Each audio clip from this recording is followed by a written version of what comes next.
When you see such long paragraph questions, there are so many methods to solve it. What I am going to discuss is the method which I used to follow, which I felt very comfortable for me. You can try it out. If you like, you can follow that. So first thing I look into a question is the options. I look for all four options and look for anything odd in it. Out of the four options, there will be one will be odd one, and most probably that will be the correct answer. So in this question, when we go to the options part, you can see adenosine, atenolol, flecainide, dilsum and digoxin. So out of this, we can see that flecainide is the odd one because the other four are acting on the AV node. Anyway, we go to the question part. They are asking for an appropriate treatment. So we need to know about the condition. So just above, you can see an ECG which shows a pre-excited atrial fibrillation. So we know that pre-excited atrial fibrillation, we shouldn't give any AV blocking agents. So the answer will be flecainide. And sometimes when we see all these options, we might get an intuition, or we seems to familiar with only one option, and you don't understand why that option comes to the answer, and you don't get the logic behind it, but you feel like that will be the answer. It's because somewhere you have read about it, and in subconscious mind it's in that. Because of that only, when you see that all options, you get familiar touch with that option, and most of the time that will be the answer. Never overthink about it. If you do so, you'll lost. If I didn't get the answer from the options, then I go to the last part of that story. That's the question part.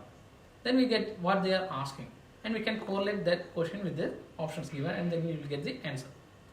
Still also we are not getting the answer, then I go to the last part of the story, and then we can get what's the crux point in that, or what actually happened there, and then go to the question and the options. Then the three things will be correlated and we get the answer. Still also I am not getting the answer, then I have to read through the all complete story. And most of the question there will be some type of clues there, and if you know the clue, you can simply get to the options given. So when you see the options, you can know what we have to look into in the story, and we can search for that, and if you get that, we can get the answer. This question, when you go to the options, it's acetosamide, diarrhea, paracetamol, rhinotubule acidosis and sepsis. So we think it could be a question of acidosis.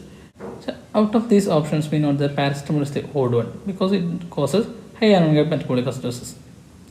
So when you go to the question part, it's asking for the likely cause of this abnormality. So just above that, they have given the abnormality as the anion gap of 20. So they are asking about HAGMA. So the options is paracetamol.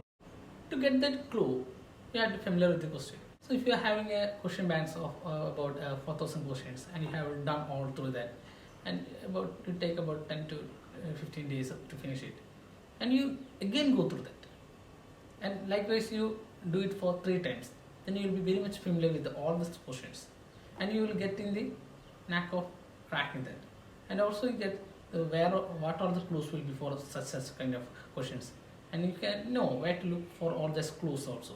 So it's very easy for you to find the answer for this question. So when you go to this question, it's a bigger one. We go to the options part. The options we have surgical embolectomy, multiple and fraction heparin and all. So we can assume it is about a thromboembolic event. So we go to the question part. It's asking for a management. So we need to know about the condition.